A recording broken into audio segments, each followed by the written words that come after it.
Ecco, questo è un luogo importante per la storia economica del Veneto soprattutto, perché è un presidio che ci ricorda un lavoro che ormai non si compie più. Siamo infatti all'interno di questo straordinario museo del Bacco da Seta a Vittorio Veneto, e questo mi evoca anche dei ricordi personali, perché mia mamma da bambina lavorava presso questo stabilimento. Erano molte le lavoratrici bambine, molto piccole, sì.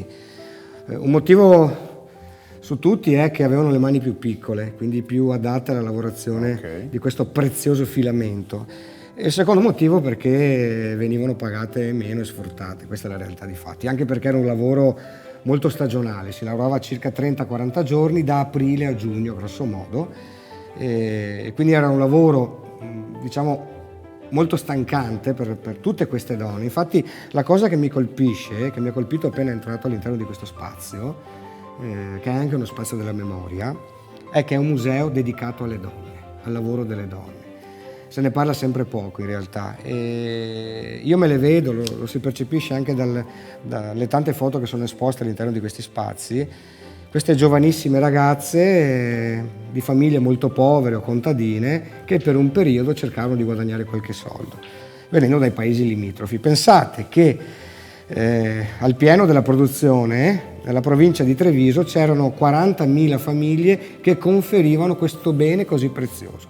Cos'è questo bene così prezioso? Il cavalier, cioè il Bacco da Seta, che non è altro che è il bruchetto fatto da una falena, una farfalla notturna, che è il Bombix mori, il bombice del gelso del Morer.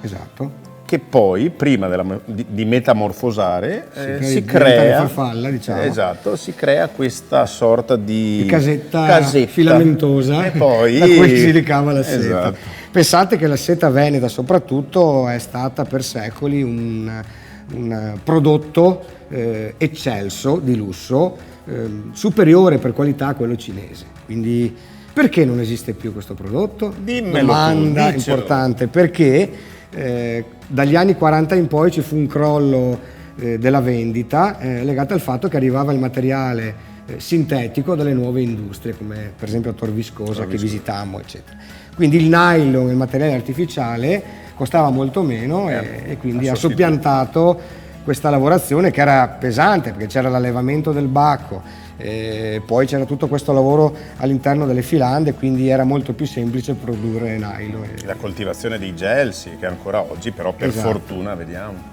E poi noi insomma abbiamo incontrato quest'albero molte volte, anche perché veniva utilizzato sposo del vitigno nelle famose belussere, dove si coltivava il prezioso vin d'aviaio, cioè il raboso.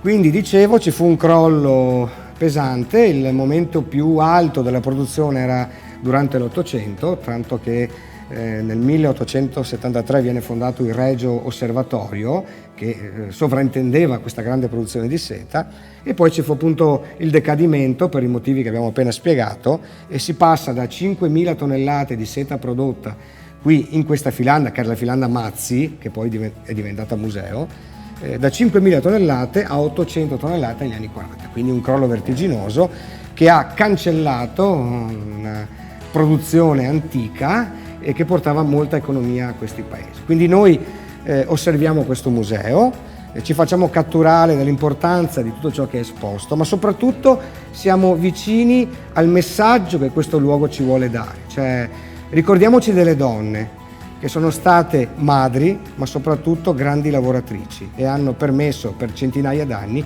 che si producesse la preziosa seta veneta.